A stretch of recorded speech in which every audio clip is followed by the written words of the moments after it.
कर दी है। और दूसरी चीज़ जो मैं बता रहा हूँ वो है, अभी हमारी व्यवस्था में हमने अपने स्तर से अपने जो वेलफेयर फंड हैं उसके माध्यम से 1 साल 1.5 साल पहले ये शुरू किया था कि किसी की भी कार्य के दौरान अगर दुर्घटना या आदि में मृत्यु होती है तो उसको हम 25 लाख रुपया अपने साधनों से देंगे। और उसके साथ साथ अब हमने इसको आगे ले जाने का भी निर्णय लिया। हमने कुछ बैंक से बात की है, बहुत जल्दी निर्णय हो जाएगा। किसी भी पुलिसकर्मी की, चाहे वो सिपाही हो चाहे वरीय पदाधिकारी हो, किसी की अगर दुर्घटना एक्सीडेंटल मृत्यु होती है तो उसको, मुझे उम्मीद है, अभी निर्णय नहीं हुआ है लेकिन मुझे उम्मीद है कि करीब 1.5 करोड़ रुपया उसके परिवारजनों को मिले। ये हम अंतिम स्टेज पे है ये। और 1.5 करोड़ का मतलब है कि जहां हम पहले बहुत कम दे पा रहे थे और उसके आश्रितों को नेचुरली बहुत कठिनाई होती थी, अब ये राशि बढ़ के करीब 1.5 करोड़ होने की उम्मीद है। और हम ये जल्दी, और हम सबको बुलाएंगे, जितने हमारे एसोसिएशन के प्रतिनिधि हैं सबको बुलाएंगे। सोमवार को हमने बैठक रखी है, उस बैठक में सबकी राय लेने के बाद ये निर्णय करेंगे। लेकिन ये लागू होगा तो ये 1.5 करोड़ की सहायता हम ले पाएंगे।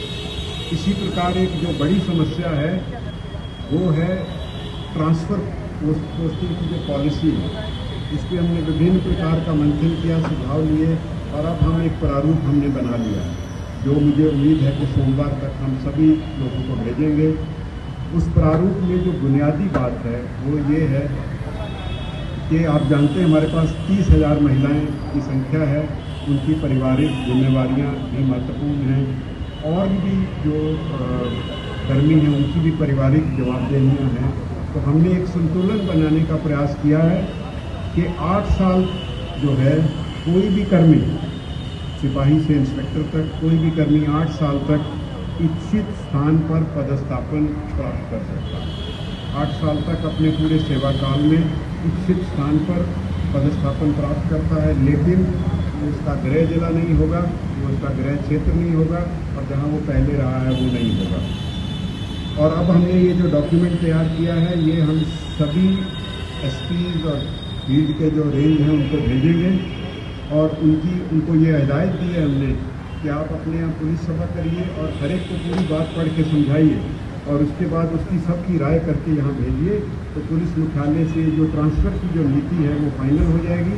तो बहुत तरह की आपकी जो निजी परेशानियाँ हैं, हमारे पास आवेदन आते हैं पर नीति नहीं रहने के कारण निर्णय नहीं हो पाते, लेकिन इस नीति में प्रशासनिक और आपकी निजी दोनों का संतुलन बनाने का हमने प्रयास। तो आपने सुना कि क्या कुछ कहा है बिहार पुलिस मुख्यालय में डीजीपी आरएस भट्टी ने। तिरंगा झंडा फहराया है, राष्ट्रीय ध्वज फहराया है। हर्ष और उल्लास के साथ आज देश में स्वतंत्रता दिवस मनाया जा रहा है। पीएम मोदी ने लाल किले से राष्ट्रीय ध्वज फहराया है, वहीं बिहार के सीएम नीतीश कुमार ने गांधी मैदान से।